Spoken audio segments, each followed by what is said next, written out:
Assalamualaikum dan selamat pagi ya rakan-rakan ya. Saya dapat pertanyaan daripada kawan. Dia suruh saya terang sikit apakah itu ADA ya. ADA, saya ada explain ADA ya.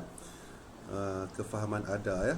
So kefahaman ADA ni ialah untuk kita mengetahui arah market sama ada di fasa declining, di fasa advancing ataupun di fasa accumulation ataupun distribution. So dia punya untuk kita nak tentukan ni empat pasar ni, dia empat pasar ya rakan-rakan so kita gunakan value area. Value area ni adalah gabungan di antara EMA 20 dan EMA 50 ya. Saya tunjuk ni dululah. Ni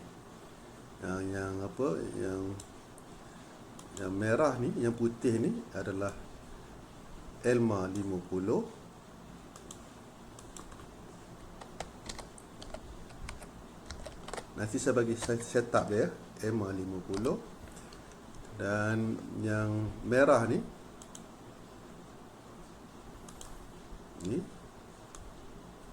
besar sangat lah, adalah EMA 20.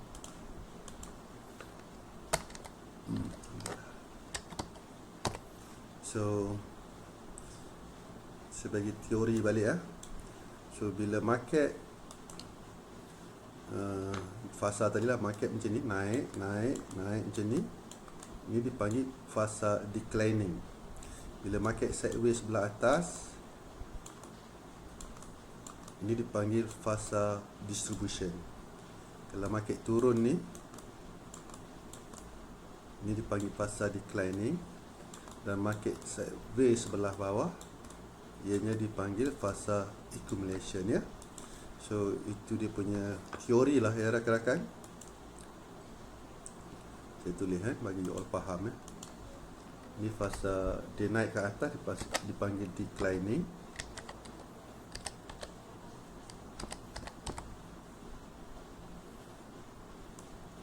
Market sideways di sebelah atas distribution. Dan market turun ke bawah declining. Dan market sideways di sebelah bawah dipanggil accumulation.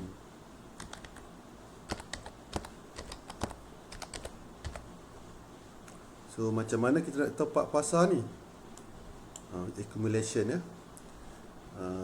So macam mana kita tahu part pasar ni? Kita gunakan value area 50-20. So kalau macam ni contoh dia, ni value area terbuka ya, terbuka cantik, ada gap. Itu di fasa declining.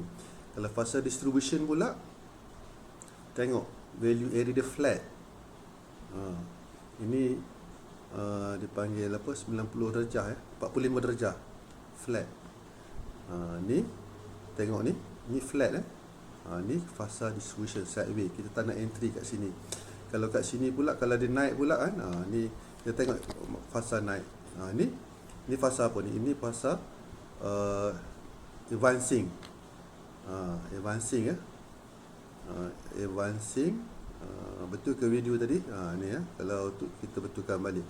Kalau menaik advancing, tengok value area 50-20 dia ni, dia macam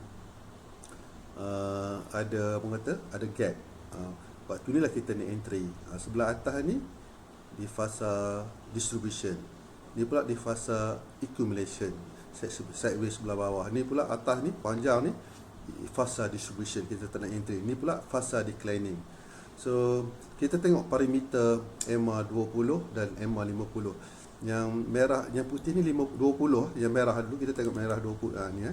Nampak tu dia punya period 20, MA dia exponential, pilih exponential ya. Apply to close. Nak tanda pun tak kisah, nak tanda merah ke biru ke, terpulang lah. Lepas tu tekan ni.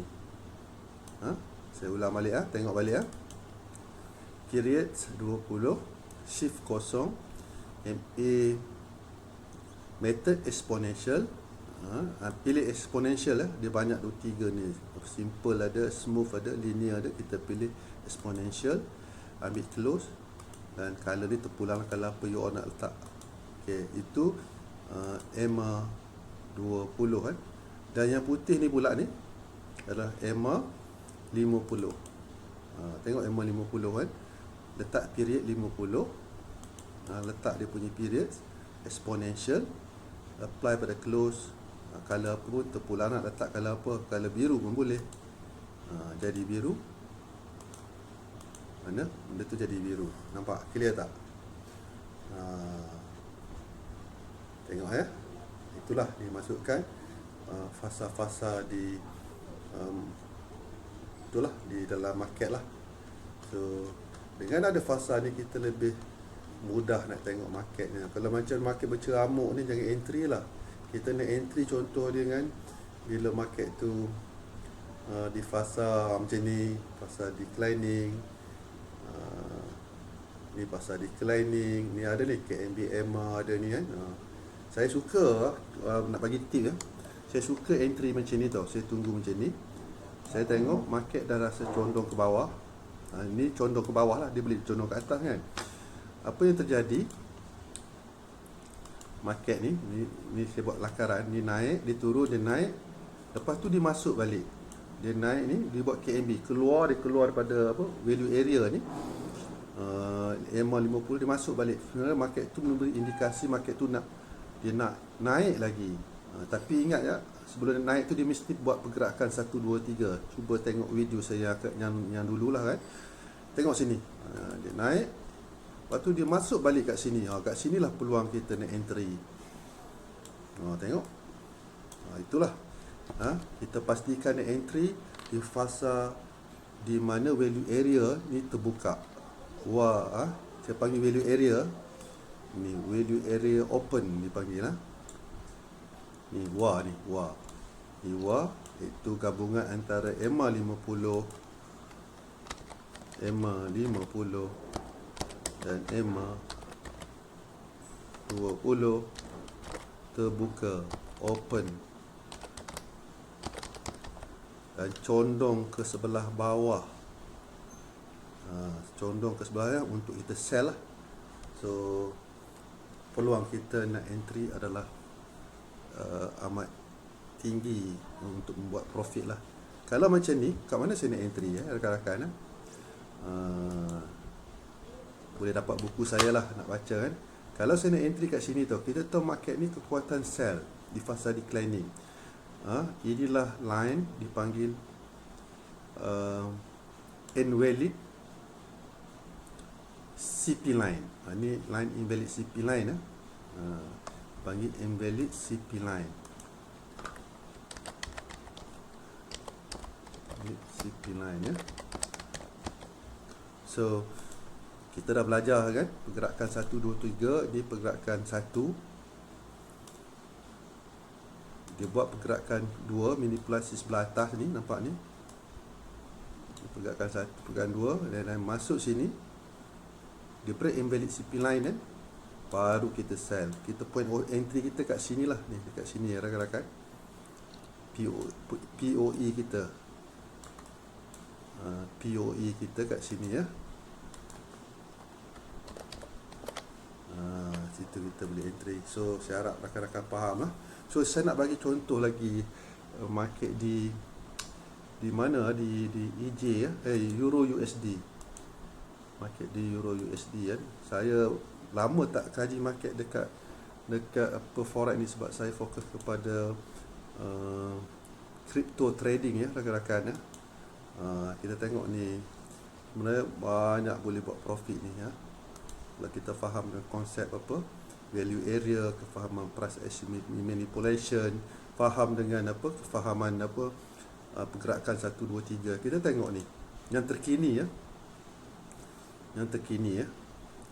Tengok market kat sini pada 17 Ogos dia turun kan. Dia turun ni, lepas tu dia buat fasa accumulation di sebelah bawah. Tengok market dia buat, dia break. Ni market break apa? Value area, dan dia tak turun balik. And then value area pun dah bersilang. Dia naik kan. Itu makna dia market nak naik lah. So dekat mana saya nak tunjuk kan? Nak tunjuk lagi ya. Dia punya sini kan. Ni fasa accumulation. Kalau faham ini fasa accumulation kan. Ada KMB kat sini ni, KMB ni. KMB ya, ada KMB keluar masuk balik so tanda-tanda dah. Lepas tu dia break value area. Ni dia panggil apa? Dia break value area lah. Kat situ kan. Bila dia break value area, dia tak masuk balik. Dia naik terus kan. So apa yang perlu kita tengok kan, bila dia tak turun, makna tanda dia nak naik tu kan, kat sinilah point ni kita nak sell, nak buy. Yang confirm kan, yang diberi apa, konfirmasi kita nak buy ya. Sekejap ya.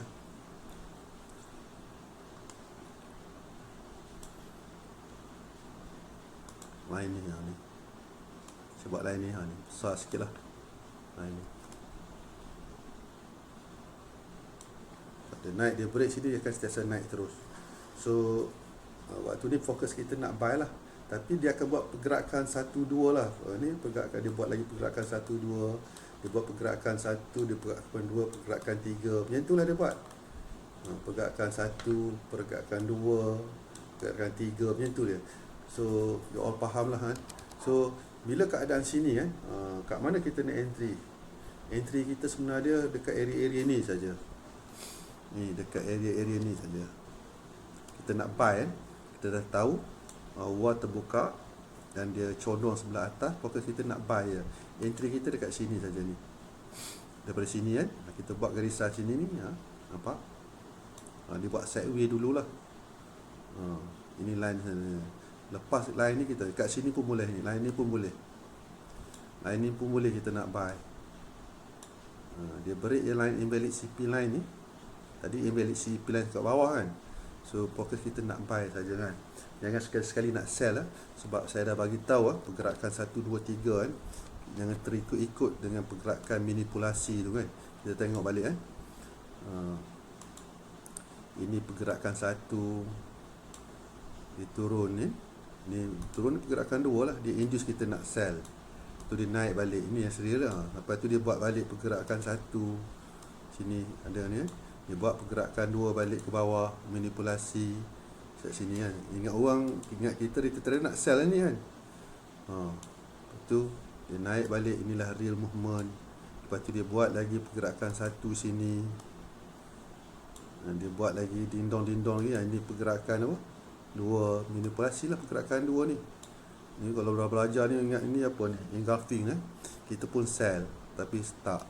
Dia dindong-dindong sini lagi. Dia mainkan kita lagi dengan lama ni agak panjang ni. Dia naik kat sini. Kita buat kat sini lah line kita. Tanda dia break sini. Ini semua pergerakan manipulasi. Banyak trader terlibat kat sini kan, yang loss kat sini kan. Sama juga dia buat lagi pergerakan 1, 2, 3, pergerakan 1 kat sini kan. Sideway dia buat pergerakan 2 manipulasi kat sini. Itulah berulang-ulang. So pergerakan 2, pergerakan 3 kat sini. Itulah saya cakap. Line-line ni sebenarnya point-point kita nak entry. Jadi kalau lepas je garisan ni, maknanya itulah pergerakan nombor 3, real movement ya. So saya harap rakan-rakan dapat faham ya, apa yang dimaksudkan ada, apa yang dimaksudkan NVDCP line, apa yang dimaksudkan pergerakan 1, 2, 3. Okey guys, saya harap setakat itu dulu untuk hari ini. InsyaAllah kita jumpa lagi di video yang akan datang ya. So saya doakan rakan-rakan sukses semua ya dalam